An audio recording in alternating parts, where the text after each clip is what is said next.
আসসালামু আলাইকুম, welcome to my channel. আজকে আবারও চলে এসেছি নতুন আরেকটি রেসিপি নিয়ে। তো আজকে আমি আপনাদের সাথে শেয়ার করব ভিন্ন স্বাদের একটি ডিমের চপের রেসিপি। তো চলুন শুরু করা যাক। রেসিপিটা দেখতে থাকুন কিভাবে আমি রেসিপিটা তৈরি করি।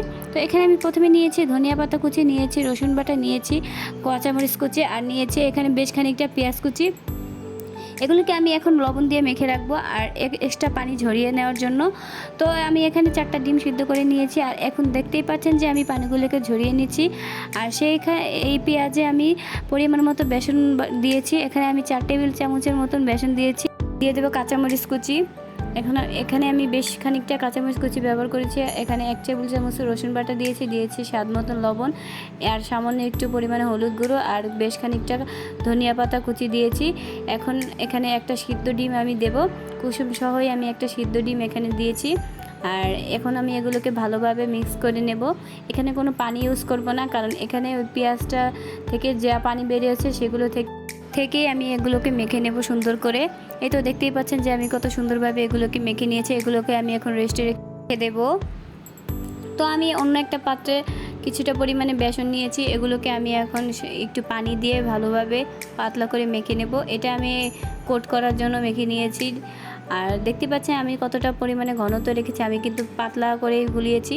তো এই তো দেখতেই পাচ্ছেন যে আমি এখানে ডিমের চপটা বানিয়ে নিচ্ছি। এখানে আমি কিভাবে বানিয়েছি একটু খেয়াল করলেই আপনারা বুঝে যাবেন। আমি এখানে হালকা করে আলতো হাতে চেপে একটা ডিমের চপ তৈরি করে নিচ্ছি। এখন আমি এগুলোকে ওই যে গোলা বেসনে ডুবিয়ে, আর এখানে আমি আরেকটা পাত্রে কিছুটা পরিমাণ শুকনো বেসন নিয়েছিলাম। এখানে আমি এই কোট করে ডিমের চপগুলোকে আমি বানিয়ে নিয়েছি। আপনারা একটু খেয়াল করলেই বুঝতে পারবেন আমি কিভাবে তৈরি করে নিচ্ছি চপটা। তো দেখতেই পাচ্ছেন যে আমার একটা চপ তৈরি করা শেষ। এইভাবে আমি সবগুলো চপকে ভালোভাবে সুন্দরভাবে শেপ করে তৈরি করে নিয়েছি। এই কাজটা একটু মনোযোগ দিয়ে করতে হবে। তো আমি এখানে অন্য একটা পাত্রে বেশ খানিকটা তেল নিয়েছি। তেলটাকে আমি কিছুটা পরিমাণে গরম হওয়ার জন্য অপেক্ষা করব।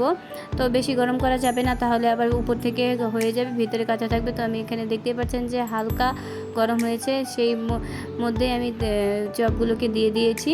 এগুলিকে আমি এখন আলতো করে ভেজে নেব। খুব সাবধানে কাজটা করতে হবে, আর নাহলে খুলে যাওয়ার সম্ভাবনা থাকতে পারে।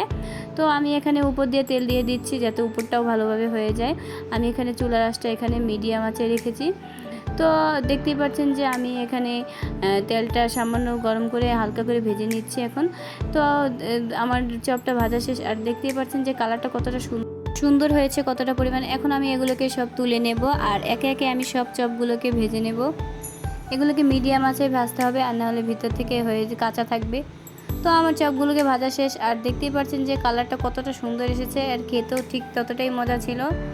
আপনারাও চাইলে আপনাদের ইফতারে এরকম একটা মজাদার আইটেম রাখতে পারেন। দেখাচ্ছে নেক্সট ভিডিওতে। আল্লাহ হাফেজ।